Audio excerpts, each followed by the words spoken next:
Glasgow, how are you? Are you well? Excellent, my name is Raul. That may be confusing at first glance, because as you can tell from my voice, I am a paracetamol refugee, or English as we're more commonly known. Probably tell by my skin, my heritage is Indian, and for no apparent reason whatsoever, I have a Mexican's name. Doesn't really add up, does it, Glasgow? Because my name's actually Raul, right? It's a traditional Indian Rahul, but I grew up about 3 hours southeast of here, a place called Newcastle upon Tyne, right? Now, if you've ever been, they've got a very peculiar accent where we lived. My dad owned a corner shop, because obviously he owned a fucking corner shop. People ask me why I got into stand-up comedy, because my life is a racist joke, mate. That is why. Now, all the Geordies who come to my dad's corner shop couldn't quite pronounce that Indian-sounding names. Give us names that suited their dialect. So I was Rahul, I became Raul. My sister, she was called Kiran, she became Karan. My mom's name was Devinda, they just called her David. That was how it worked. In the EastEnders times, the worst one was my father, because my father, he had an oddly anglicised name. My father, for a man, with a very thick Indian accent, weirdly westernised name. My father's name, strangely enough, Dominic. So you know what they call poor Dominic in the shop for a laugh? Papa Dom! Just how it works in the EastEnders times. But thank you very kindly, Glasgow, from the bottom of my heart, because you've taken us as I am. You've seen a Geordie Indian, you've not batted an eyelid. I've just spent the past week gigging down south in London. Where's my man from Slough? Oh, that's you, so what's your name? Kai. See, I give Slough a pass because a lot of my cousins live there. If you're unaware of Slough, it is the Pollock Shields of London. When I've been going to London, and in London, when I get in central London, they get very confused by this accent coming from this complexion, right? Like the rest of you guys who are aware, the north of England, Scotland, vibrant, multicultural, cosmopolitan places. Down south, they just don't think immigrants made it that far north. They think we got about as far as Manchester, just suddenly stopped and went, no! Any further north, too cold, all the football teams are shit. What they think happened. I get it, mate. I get the general amusement of my identity, Kai, because we live in a fascinatingly multicultural country, and the combination of ethnicities and accents can catch you off guard. Like you meet people from London, won't you, Kai? And they'll have that accent, won't they? Like, why go on, bro? How you doing, yeah? Yeah, wow, good, bro. Just don't forget that jerk chicken rice and peon thing, and they will be fully Norwegian. It's a fascinatingly multicultural country. I'm confused at every particular turn. Like the first time I met a white kid from Bradford. And he had a stronger Indian accent than my dad. I didn't know how to handle that. He just introduced himself, seemed like an ordinary white child. When he opened his mouth, spoke this dialect of Yorkshire Punjabi I had never quite heard before. Just, alright, brother. How you doing? My name's Fraser. I was like, Fraser? You are ginger! I did not know this man was being friendly, racist. At one point I just stopped the conversation, turned round and googled, can Indians be albino? Every particular turn baffled by how multicultural this country is. Like, it's the best thing about the United Kingdom, but it does confuse me. Like, the first time I met someone of African heritage from Cornwall, right? Now, my best friend growing up, he was Nigerian, but he had my accent, crucially, and I was not expecting this Cornwall accent. I walked into university in my halls, day one of Freshers Week. He walked out his dorm room, introduced himself. Alright, mate! How are you doing? My name's Babatunde! I was like, why do you sound like you're about to tell me I'm a wizard, Babatunde? My personal favourite, all these combinations, the Chinese scouser I met that same Freshers Week. Like Babatunde, me and Leo Chen, that was his name, still good friends. When I first met him, I did not realise Chinese people could be from Liverpool. Now, I said something of the sort to Leo, naturally took a little bit of offence. Turned to me and he went, actually mate, I think you'll find Liverpool is the most populous Chinese city in the entirety of the United Kingdom. It's like, wow, amazing. How did this happen? It's like, actually, it's because of all the Chinese seamen. surely there's a better way of saying genetics. What the fuck? I couldn't wrap my head around it. I mean, to me, this guy looked Chinese. He sounded like John Bishop. I had never dealt with this in my life before. I just spent the entire evening. I can't believe there are Chinese people from Liverpool. He, in fairness, spent the entire evening. I can't believe there are Indian people from Newcastle. Then we both got stoned, pretended to be Harold and Kumar. Was the best night of my life. If you ask me, Glasgow's cultural nuances are what make the United Kingdom such a wonderful place to live. Like, I love coming up to Scotland. It's very interesting. I get different receptions depending on where I go. Like, when I go to Edinburgh, or as you guys call it, England, when I go to Edinburgh, people are quite nice. I can see why you call it England, because you don't mind people with my accent. People hear my accent, oh, you're from England, oh, that's wonderful, whereabouts? Oh, Newcastle, that's amazing. I've got family just up the road in Dunbar. But you head anywhere else, let's say Glasgow. It's a bit less friendly here, isn't it? It's a bit less, oh, you're from England, that's your nice more. Oh, you're from England! I hope you fucking die! That is why I love Glasgow. Because Glasgow is now the only place I have been in the world where I have been racially abused for the colour of my skin, not mentioned once. It's a new one for me, Glasgow. Being told to fuck off back to England. By a Muslim woman in a full niqab.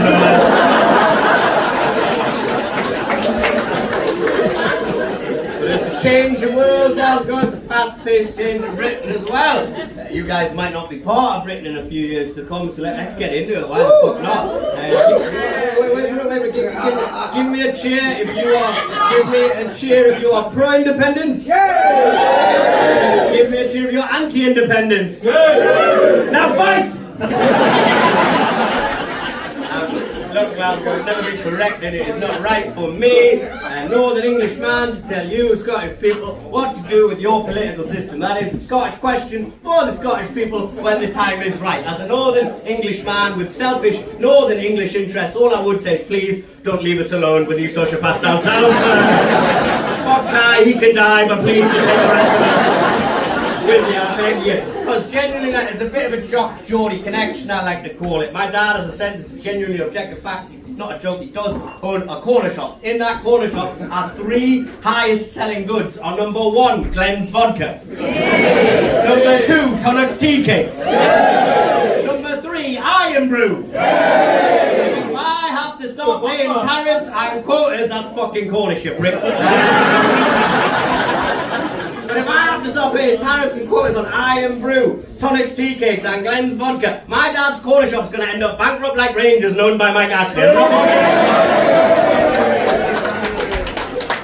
But the thing is, the bottom of me are Scotland, I can't really blame you Scottish people who want to get away from the shit show of a government we have in Westminster, right? I think the best way I can describe them is a multicultural fascist bin fire, right? And you say what you like about fascists, you say what you like about the Nazi Party, you say what you like about Adolf Hitler, at least they were fucking scary, right?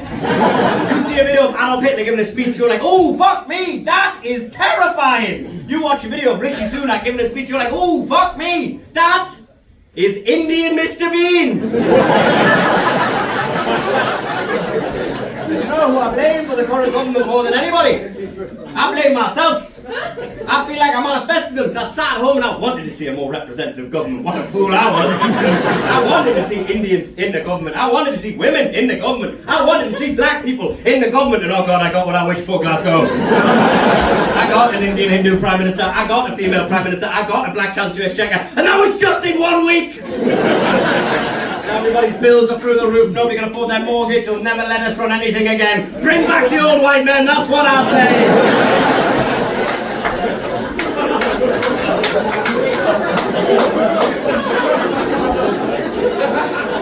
Now, I should say there's a lot of discussion around representation. I do think representation is important. If I'd not seen Geordies and people with my skin colour doing stand-up comedy, I might not have got involved, but sometimes representation can fail, the current government being a clear incarnation of that. I think Snow White and Disney have screwed the pooch recently. Has anybody heard about the new Snow White? Yeah. Right, so it's Snow White, but they've got rid of the 7 dwarfs.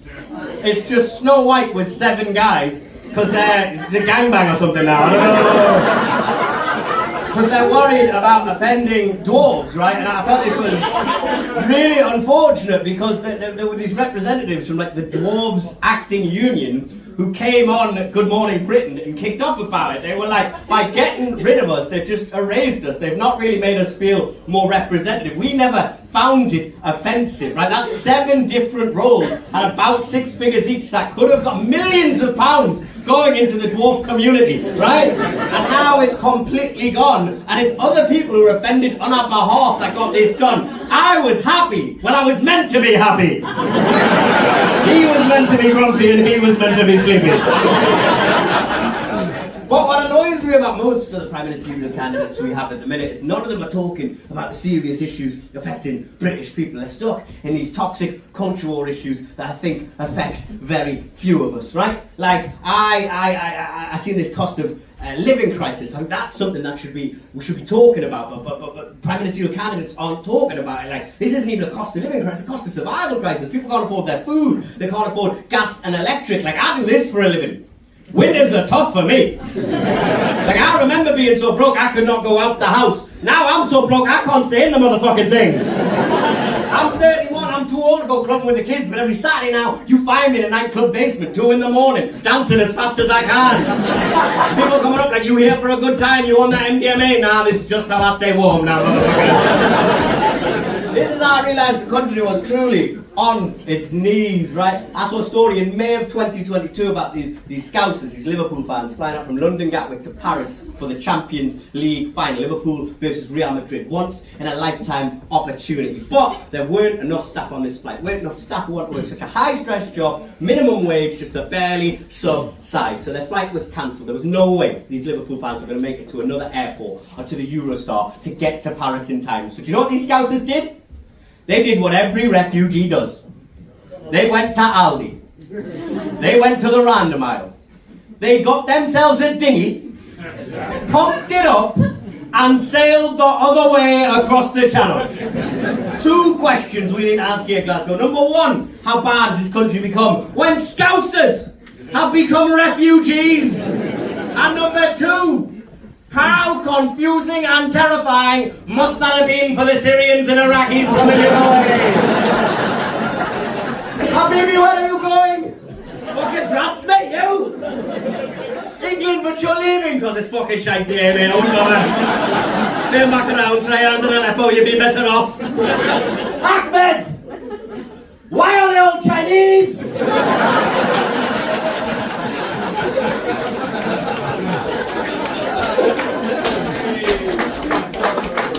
There's a lot going on in the world, and as a comedian you're sort of required to have an opinion about it. And it's times like these I miss the days when it was election after election. I thought that was good times for the world in general, because it was like election after election, and then it became like war after war. And there's so much I don't understand about wars to be making a comment on it. I didn't understand much about the Ukraine-Russia war. Like, I didn't understand why we were boycotting Russia. Companies like Coca-Cola, McDonald's, Marlboro cigarettes boycotting Russia, because this could spiral. This could be World War III. I could be fighting Russian men in 5 years' time. And if I am going to be fighting Russian men in 5 years' time, I don't think we should be making them healthier. I don't want to see a Russian army coming to me that looks like they just spent the past 5 years surviving on tap water and Mama's homemade stroganoff. I want to see a Russian army coming to me look like they spent their Monday morning smoking cigs outside of Weatherspoons, right? I want people coming to me with bad backs, diabetes, coming over the trenches on mobility scooters. That's what I want to see. If you ask me, the only people who should be boycotting Russia are Joe Wicks and Pure Jim. That is it. But at least I remember the Ukraine war. Do you remember the Ukraine war was the good times? Because at least you knew which side to take. Do you know what? The Ukraine-Russia war happened, you came out, you're like, slap Ukraine, fuck them Russians, I got 17 Ukrainian refugees in my house right now. And then the Israel-Palestine conflict happened. And the whole internet was just looking at me like, whose side you on, Raul? Genocide or terrorism? And I'm a coward. I was just like, I don't know about what you guys saying. I go with the flow. They're like, no, Raul, you need to take a side. 4,000 dead babies or 40 beheaded babies. I was like, dog, this is the worst game of Would You Rather I have ever played in my life. I would rather guide my father into my mother right now. then answer this fucking question, okay? And I think maybe if you're as uneducated as me, maybe you just don't need to have an opinion. Regardless of what social media tells you, you don't need to take a side. You don't need to have an opinion if you don't understand the fact. Do you know how uneducated I am about this entire conflict? Until October, I thought Hamas was a global network of firefighters. Because every time I listened to the news and there was like a volcano or risk of a building collapsing, they'd always say there was a Hamas evacuation. And I was like, oh guys, Hamas getting everybody out of there. That's not what they're about at all. These motherfuckers got no hoses, nothing. No, educate them about the Middle East, never mind this conflict alone. The other day I was listening to the radio trying to educate myself, trying to be a smarter guy, trying to have some conscious understanding of this world around me. And I heard the news report say the big fear is that this will spiral into a regional conflict. The big fear world governments have is that Hezbollah will declare war on Israel. And my first thought was, oh, not that tiny Dagestani motherfucker from the USA. He's not going to war with Israel, is he? Nah, you can bring Khabib, Islam, Kazan. Nah, I'm back in Mossad all day, but I will watch it on pay-per-view. Let's fucking go! Oh, it's a tough world, but I think with divisions like this, you always got to remember me and my boy Specky Rizwan. I think we are a fantastic pair, right? If you don't know, I'm an Indian Hindu. Any Hindus in the... I don't know why I'm asking, I can see. You never know, there might be more Indian Hindus here than you realise, just maybe in a past life, you never know. I'm an Indian Hindu, my best friend is a Pakistani Muslim. He's a very interesting guy, he's a devout Muslim, but he's also a drug dealer. Very interesting watching him balance those two lifestyles together, like he didn't drink, but he smoked and he sold weed, right? He had a souped up Nissan Micra. Oh my god. Tinted windows, spoiler on the back, rims, but he would only ever park it facing east. I get all religious Muslim hats, but he'd stitch the Stone Island badge in the middle of it. That's the type of guy we're talking about. But the interesting thing about Spectre is about Muslim drug dealer, also a compulsive bullshitter, right? You all have a friend like this. If you don't, I'm sorry to say you are that friend, okay? One of those people like Jay from the In-Betweeners became an Asian drug dealer in the northeast of England. You have Specky Rizwan. But the beauty of his bullshit was it got him out of as much trouble as it got him into. My favourite story about him, genuinely true, on his 15th birthday, he gets £100 in cash off various uncles and aunties. Now 15, Rizwan has a fake ID, so he takes his fake ID to £100 in cash to a bookies, puts it on a roulette wheel, gets it up to £500, takes that £500 straight to the strip club, spends every single penny, comes outside, realises he's got no money to get a taxi home. So Kai will build up a little bit of rapport, my friend from Slough. Very simple question, mate. You are 15, you just stepped out of a strip club, you spent £500 of your birthday money, you're facing a 12-mile walk. What would you do?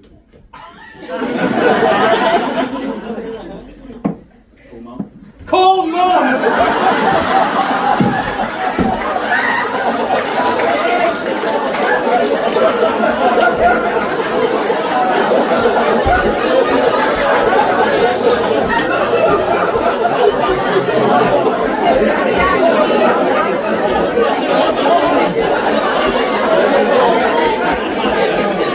I tell you from the first section now, Susan wants to adopt you, no fuck, you fucking right, that most people say walk, Jesus Christ. Oh mum, you have just made everybody love you, but not in the way a young 20-year-old man would want to, particularly the women of fucking alright, cool mum, you have a far more liberal mother than Specky Rizwan. He would have got the shit kicked out of him, but I would have liked to have seen a woman in a hijab walking into a strip club. That is the modern representative Britain I'm trying to talk about. Cool mum, what about you guys, friend? You got a better answer? You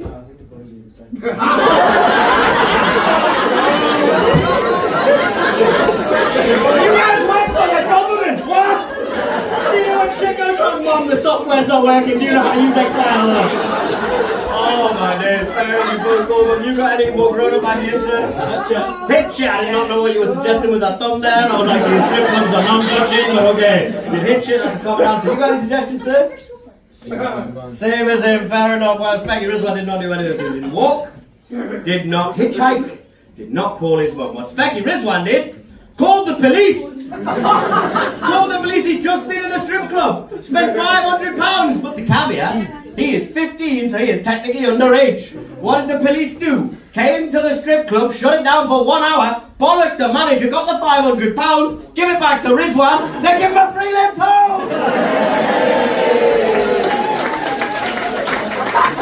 You need to pay for the taxi. Now leave it on these two notes. If you enjoyed me, my Insta is at Raul Kohli, comic RAULKOHLICOMIC. Please give me a follow. You can keep up what I'm doing, see some clips, and this stuff really does help our careers. If you've not enjoyed me, I've been for a mesh rang and Nathan, whatever.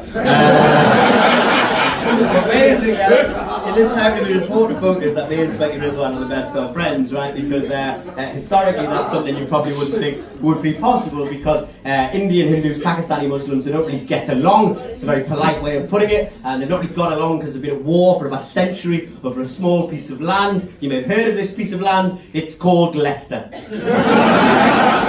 While me and Specky Rizwan have made our amends to sort of breach this age-old divide, the older generation still harbour that hate in their hearts. But the beauty of this is that white racists don't always understand the nuances of brown on brown racism, and this led to the funniest moment of my life. I was 6 years old, walking down the high street where I lived. As we passed McDonald's, I'm hand in hand with my granddad. As we passed McDonald's, there's this chav, Ned as you may call him up here, stood there. And as we passed McDonald's, this Ned hocks up some phlegm, spits it out at my feet, and says, "I fucking hate Packies!" And without missing a step, my granddad drags me along by the arm, looks this racist dead in his eyes, and just goes, "Not as much as me, bastard!" and walks on. I'm going to be an absolute delight.